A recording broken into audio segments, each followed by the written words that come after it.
നമസ്കാരം.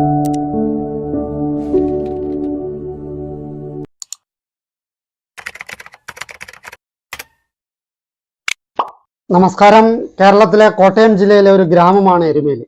കോട്ടയം നഗരത്തിൽ നിന്നും 60 കിലോമീറ്റർ അകലെയായി മണിമലയാറിന്റെ തീരത്തായി എരുമേലി സ്ഥിതി ചെയ്യുന്നു. ഹൈന്ദവ തീർത്ഥാടന കേന്ദ്രമായ ശബരിമലയിലേക്കുള്ള പ്രധാന പാതയിലാണ് ഈ ഗ്രാമം സ്ഥിതി ചെയ്യുന്നത്. ശബരിമല തീർത്ഥാടകരുടെ ഒരു പ്രധാന ഇടത്താവളം കൂടിയാണിത്. ഇവിടെ ഒരു പ്രശസ്തമായ ശാസ്താക്ഷേത്രവും അയ്യപ്പന്റെ സുഹൃത്തായ വാവരുടെ പള്ളിയുമുണ്ട്.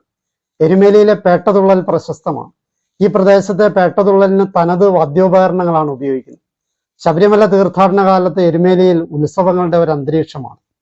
എരുമേലി എന്ന നാമം ഈ പ്രദേശത്തിന് ചാർത്തി കിട്ടിയത് എരുമകൊല്ലി എന്ന പേരിൽ നിന്നാണ്.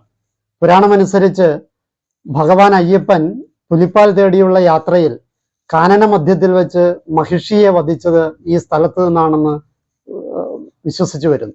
മഹിഷി എന്ന വാക്കിന് മലയാളത്തിൽ എരുമ എന്ന അർത്ഥമാണ് വരുന്നത്.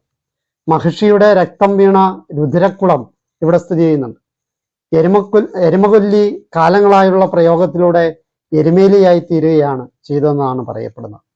ശബരിമലയിലേക്ക് നേരിട്ട് എളുപ്പത്തിൽ എത്താൻ സാധിക്കുന്ന 2 പ്രധാന പാതകൾ എരുമേലി വഴി കടന്നു പോകും. ഇതിലൊന്ന് ശബരിമലയിലേക്കുള്ള കാൽനടപ്പാതയാണ്.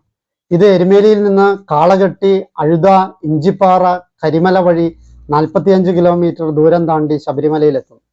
രണ്ടാമത്തേത് വാഹന ഗതാഗത യോഗ്യമായതാണ്.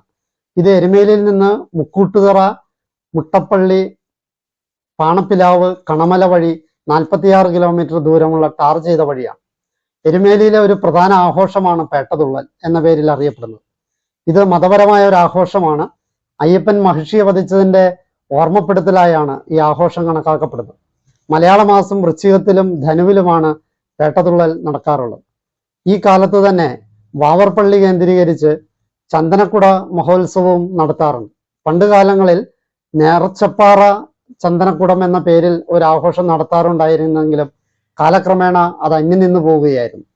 പാറ തന്നെ കയ്യേറ്റവും മറ്റുമായി അപ്രത്യക്ഷപ്പെടുകയും ചെയ്തു. അക്കാലത്ത് ചന്ദനക്കുടത്തോടനുബന്ധിച്ച് വലിയ പാറയുടെ മുകളിലായി കലാപരിപാടികളും വെടിക്കെട്ടും മറ്റുമൊക്കെ നടത്തിയിരുന്നു. ഈ കഥകൾ എല്ലാവർക്കും ഇഷ്ടപ്പെട്ടു എന്ന് വിചാരിക്കുന്നു. എന്നെ ശ്രവിച്ച നിങ്ങൾക്ക് നന്ദി. നമസ്കാരം.